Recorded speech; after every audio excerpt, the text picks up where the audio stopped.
Today, we'll learn how to create triggers in Embed Workflow.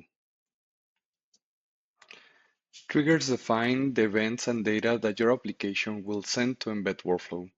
By configuring these triggers in advance, you are setting up what information will be available to your users when they create their workflows. Think of triggers as a contract between your application and Embed Workflow.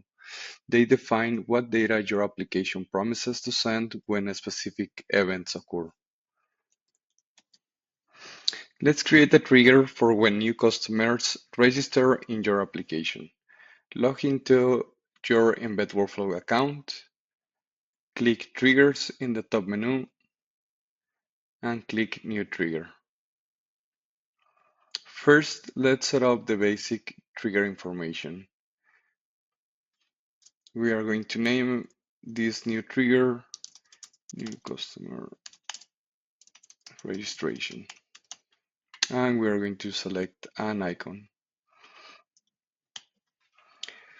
Now we'll define what data your application will send to Embed Workflow when a new customer registers. Let's click Add New to create our data input. We'll add three different types of data to demonstrate the available options. Let's start with the customer name. We are going to select the type string. We are going to create the variable name that will be customer name and the data path of the key value of the information that is coming from your API to Embed Workflow. We're going to set it up. We're going to save this one. For the subscription status, we are going to add a new one. We are going to call this one is premium to check the level of subscription of this customer. And here we're going to add where we are getting this information. Let's save it. Let's add one more for the subscription amount.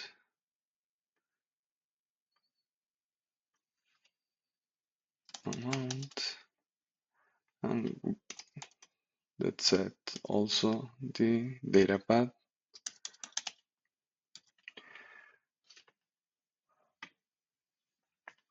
Now that we have defined our data inputs, let's activate the trigger.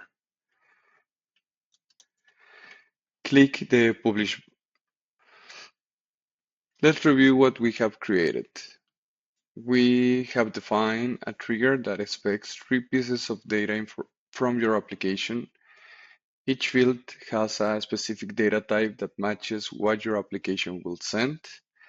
Your application will need to send this exact data structure when calling the Embed Workflow API. Your users can then use this data in their workflow designs. And that's it. You have created a trigger that defines how your application will communicate with Embed Workflow. This trigger is now ready for your users to build workflows that respond to new customer registrations.